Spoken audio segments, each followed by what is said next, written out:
Every pundit is saying the same thing. This is the most open World Cup in history, the most unpredictable, the most chaotic. The data says something completely different is happening at the exact same time. Three former champions are gone. A team nobody expected reached the quarterfinals. Every broadcast is calling this tournament wide open, but look only at the four teams still standing, and a very different picture appears. In this video, we are going to show you how two completely opposite things can be true about the same tournament at the same time.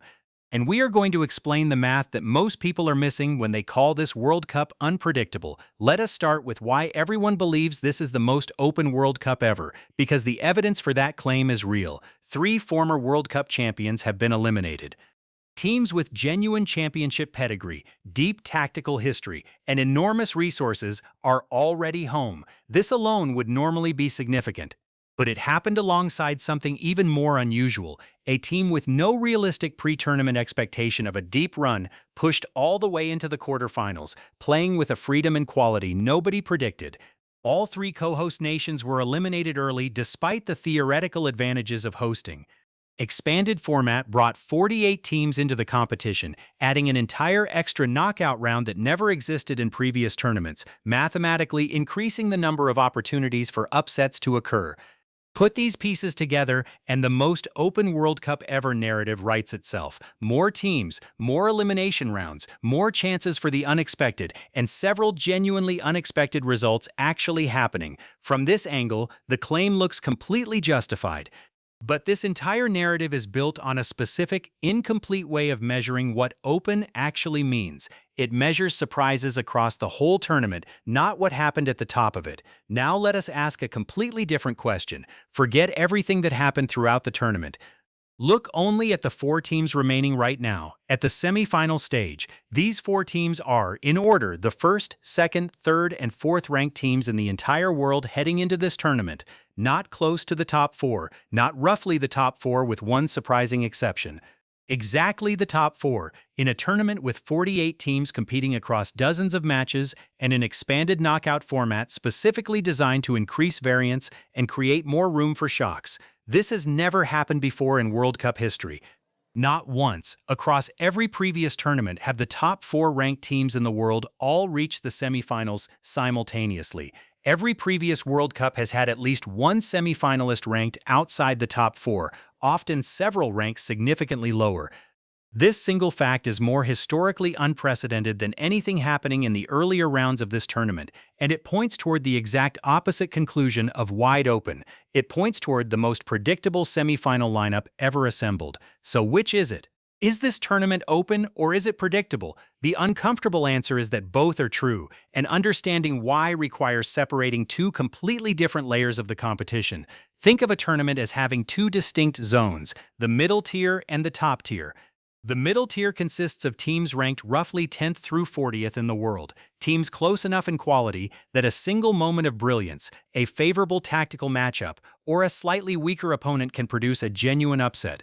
This is exactly where this tournament's surprises occurred. A team outperforming expectations by reaching the quarterfinals, host nations underperforming, mid-tier former champions being eliminated earlier than history would suggest. The top tier is a different environment entirely. These are teams so far ahead of the rest of the field in overall quality, depth, and tactical sophistication that even significant variance, extra knockout rounds, and expanded formats are not enough to meaningfully threaten their advancement. The gap between the number 1 team and the number 10 team is measured differently than the gap between the 20th team and the 30th team. This tournament produced enormous variance in the middle tier and almost none in the top tier. Both realities exist inside the exact same 48-team format, inside the exact same set of matches, inside the exact same tournament that everyone is describing with a single word: open. This connects directly to something we investigated earlier in this tournament, the expanded 48-team format and its mathematical effect on fairness. We previously showed that expanding the tournament reduces the probability that the single best team wins overall because more matches and more knockout rounds introduce more randomness. That remains true as a general mathematical principle. But this tournament reveals an important nuance to that principle. Increased randomness does not distribute evenly across all levels of quality. Randomness has a much stronger effect on closely matched teams than on teams separated by a large quality gap. A team ranked 15th facing a team ranked 25th is genuinely vulnerable to variance because the underlying quality difference is small enough that luck, fatigue, or a single refereeing decision can flip the outcome. A team ranked first facing a team ranked 20th is far less vulnerable because the quality gap is simply too large for ordinary tournament variance to overcome, even across an extra knockout round. This explains exactly what we are seeing. The expanded format created more opportunities for upsets, specifically among teams close enough in quality for those upsets to be realistic.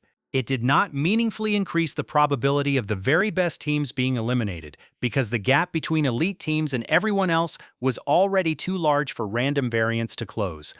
Why does the most open World Cup ever narrative dominate every broadcast when the top of the bracket tells such a different story? Because sports media measures openness using a single, simple metric: the number of surprising results across the entire tournament. Count the upsets, count the eliminated favorites, count the underdog runs, and you get a number that feels dramatic and headline-worthy. This is a completely reasonable way to measure excitement and unpredictability across an entire month-long competition. But it is a poor way to measure something more specific and, for many viewers, more important: who is actually going to win the trophy? The semifinal lineup answers that question far more precisely than a running tally of every upset throughout the tournament. And when you isolate specifically the four teams competing for the championship, the picture inverts completely. This is not a criticism of how tournaments get covered. Counting upsets makes for compelling storytelling throughout a long competition, and it genuinely reflects something real about how entertaining and unpredictable the middle rounds were to watch. But it means audiences are consistently told a tournament is unpredictable in exactly the moments when, at the level that matters most for determining the eventual champion, it has never been more predictable. There is also a psychological reason this narrative spreads so easily. Upsets are memorable. A shocking elimination generates far more emotional reaction, far more replay value, and far more discussion than four favorites quietly advancing as expected.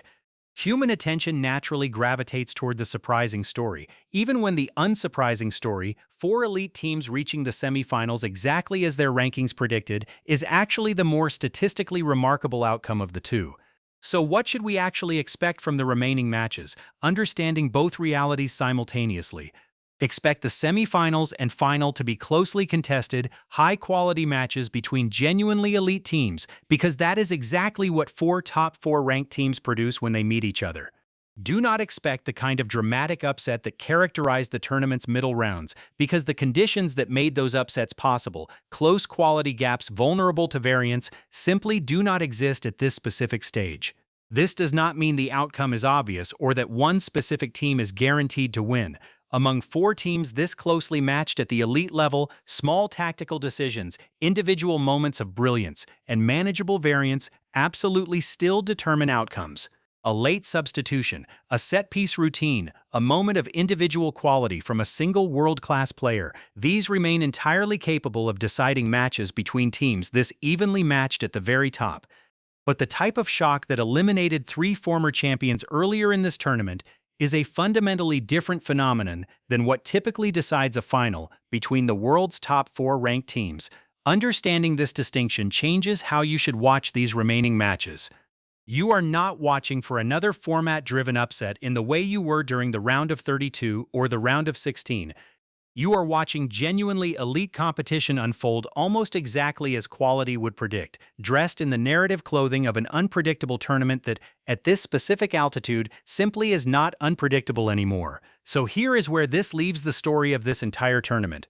Two completely accurate descriptions exist simultaneously. Across the full field of 48 teams, this was genuinely one of the most surprising World Cups in recent memory. Across the four teams that actually matter for the trophy, this was the single most predictable semi-final lineup in the tournament's history. The expanded format created exactly the kind of chaos everyone expected among teams close enough in quality for chaos to matter. It created almost none among the teams too far ahead of the field for chaos to reach them. The question now is simple: does this pattern hold at the very top, all the way to the final whistle? Or will one moment, one piece of individual brilliance, one refereeing decision prove that even the elite tier is not as insulated from variance as the data currently suggests? That is what the remaining matches of this tournament will answer, soccer fashion, what the numbers saw first.